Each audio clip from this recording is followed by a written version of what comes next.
Sinister stories.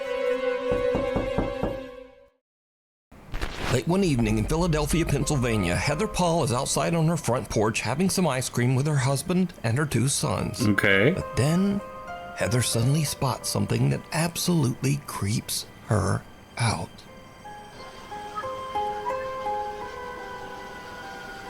What, Heather? There's like little mosquitoes. Kind of going on.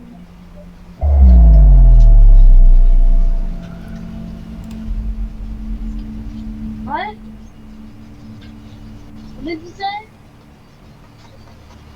What did you say, Mommy?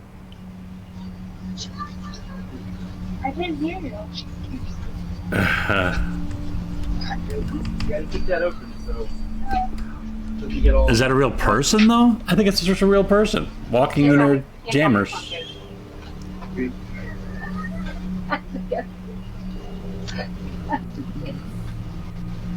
I don't know about all that. Heather whispers, "She scares me," to her husband and children, but they have no idea what she's talking about. Neither her husband or sons can see the bizarre figure dressed in white that is walking down the sidewalk only about 20 feet away. Heather says that the woman looked like, quote, a lady dressed like a nurse from the 1950s with an eerie grin on her face.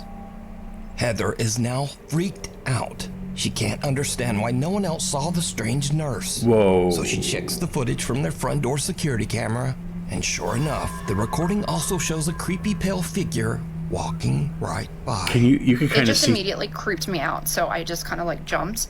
But it gets even weirder. Ooh. Because you see, Heather lives only a mile away from a notorious old abandoned mental asylum, the Philadelphia State Hospital at Byberry. So a little backstory, I live about a mile from where Byberry State. Okay, would you explore that? I think I'd have to.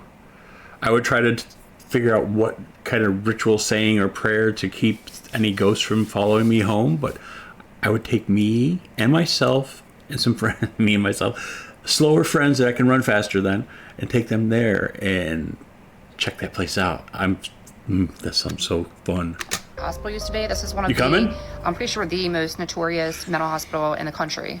A lot of abuse went on there. There was lobotomies performed on patients. There was experiments performed on patients. A lot of them lost their lives because they were just treated so horribly. The conditions that hospital was in was so inhumane, and no human should have ever had to go through what these patients went through. And these people just needed help. It's just very sad. They were so overcrowded. Like the nurse to patient ratio was just extreme.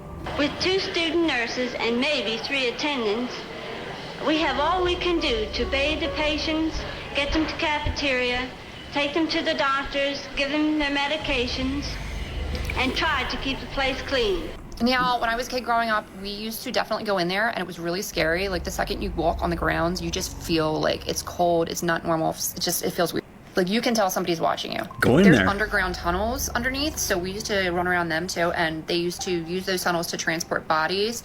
Yeah. And there was still those like metal slab beds that they were still down there when we went in there, like, you know, in the 2000s. I felt my arm grabbed in there once, and I moved my flashlight because I thought it was my friend, and my friend was like over there, and I'm like, oh my God. But this story gets even weirder still. Nice. Heather's dad lived in the same house as a boy. When Heather shows her dad the creepy footage, he tells her that a woman named Linda used to live in the house next door. And during the 1950s, Linda was a nurse at the old Byberry Mental Hospital. So wow. did Heather catch the ghost of a nurse from the old abandoned hospital? And if not, why could no one else see the strange woman walking down the sidewalk? The thing is if that's true, if her family didn't see her walking, then obviously that's a ghost. If that's legit. What do you think?